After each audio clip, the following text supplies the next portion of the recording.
श्री कृष्ण गोविंद हरे मुरारी, हे नाथ नारायण वासुदेवा। श्री कृष्ण गोविंद हरे मुरारी, हे नाथ नारायण वासुदेवा।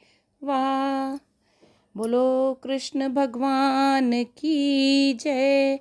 श्री कृष्ण जन्माष्टमी भाद्रपद कृष्ण पक्ष की अष्टमी को रात के 12 बजे मथुरा के राजा कंस की जेल में वासुदेव जी की पत्नी देवी देवकी के गर्भ से 16 कलाओं से युक्त भगवान श्री कृष्ण का जन्म हुआ था।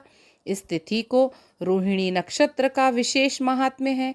इस दिन देश के समस्त मंदिरों का श्रृंगार किया जाता है। कृष्णावतार के उपलक्ष्य में झांकियां सजाई जाती हैं। भगवान कृष्ण का श्रृंगार करके झूला सजाया जाता है। स्त्री पुरुष रात के 12 बजे तक व्रत रखते हैं। रात को 12 बजे शंख तथा घंटों की आवाज से श्री कृष्ण के जन्म की खबर चारों दिशाओं में गूंज उठती है। भगवान कृष्ण की आरती उतारी जाती है और प्रसाद वितरण किया जाता है। प्रसाद ग्रहण कर व्रत का पारण किया जाता है। आइए अब हम श्री कृष्ण जन्म की कथा सुनते हैं। द्वापर युग में पृथ्वी पर राक्षसों के अत्याचार बढ़ने लगे। पृथ्वी गाय का रूप धारण कर अपनी कथा सुनाने के लिए तथा अपने उद्धार के लिए ब्रह्मा जी के पास गई। ब्रह्मा जी सब देवताओं को साथ लेकर पृथ्वी को विष्णु के पास क्षीर सागर ले गए। उस समय भगवान विष्णु अनंत शैया पर शयन कर रहे थे। स्तुति करने पर भगवान की निद्रा भंग हो गई। इसके पश्चात देवता व्रजमंडल में आकर यदुकुल में नंद यशोदा तथा गोप गोपियों के रूप में पैदा हुए। द्वापर युग के अंत में मथुरा में उग्रसेन राजा राज्य करते थे। उग्रसेन के पुत्र का नाम कंस था। कंस ने उग्रसेन को बलपूर्वक सिंहासन से उतारकर जेल में डाल दिया और स्वयं राजा बन गया। कंस की बहन देवकी का विवाह यादव कुल में वासुदेव के साथ हो गया। जब कंस देवकी को विदा करने के लिए रथ के साथ जा रहा था तो आकाशवाणी हुई कि हे कंस, जिस देवकी को तू बड़े प्रेम से विदा कर रहा है उसका 8वां पुत्र तेरा संहार करेगा। आकाशवाणी की बात सुनकर कंस क्रोध से भरकर देवकी को मारने को तैयार हो गया। उसने सोचा ना देवकी होगी ना उसका कोई पुत्र होगा।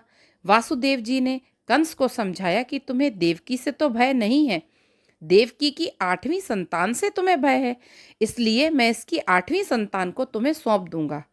तुम्हारे समक्ष में जो आए उसके साथ वैसा ही व्यवहार करना। कंस ने वासुदेव की बात स्वीकार कर ली और वासुदेव देवकी को कारागार में डाल दिया।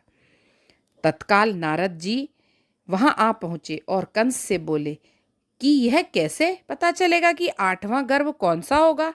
गिनती प्रथम से या अंतिम गर्भ से शुरू होगी?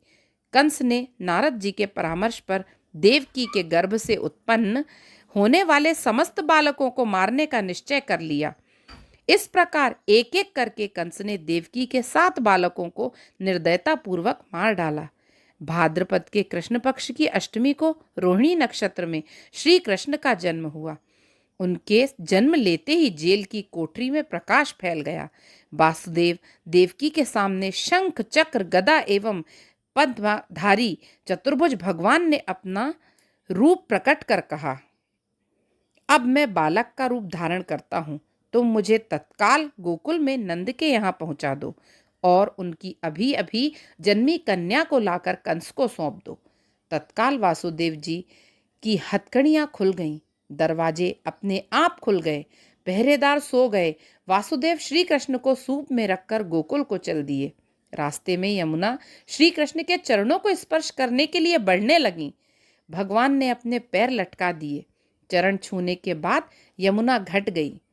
वासुदेव यमुना पार कर गोकुल में नंद के यहाँ आ गए। बालक कृष्ण को यशोदा जी की बगल में सुलाकर कन्या को लेकर वापस कंस के कारागार में आ गए। जेल के दरवाजे पूर्ववत बंद हो गए। वासुदेव जी के हाथों में हथकड़ियां पड़ गईं। पहरेदार जाग गए। कन्या के रोने पर कंस को खबर दी गई। कंस ने कारागार में आकर कन्या को लेकर पत्थर पर पटक कर मारना चाहा, परंतु कंस के हाथ से छूटकर आकाश में कन्या उड़ गई और देवी का रूप धारण कर बोली, हे कंस, मुझे मानने से क्या लाभ है? तेरा शत्रु तो गोकुल में पहुंच चुका है। यह दृश्य देखकर कंस हतप्रभ और व्याकुल हो गया। कंस ने श्री कृष्ण को मारने के लिए अनेक दैत्य भेजे। श्री कृष्ण ने अपनी अलौकिक माया से सारे दैत्यों को मार डाला। बड़े होने पर कंस को मारकर उग्रसेन को राजगद्दी पर बैठाया। श्री कृष्ण की पुण्य जन्म तिथि को तभी से सारे देश में बड़े हर्षोल्लास से जन्माष्टमी त्योहार मनाया जाता है। इसे हम श्री कृष्ण जन्माष्टमी कहते हैं। बोलो कृष्ण भगवान की जय। ओम नमो नारायणा। ओम नमो नारायणा। ओम नमो नारायणा। ओम नमो नारायणा। हरि ओम नमो नारायणा। हरि ओम नमो नारायणा। ओम नमो भगवते वासुदेवा। हे नाथ नारायण वासुदेवा।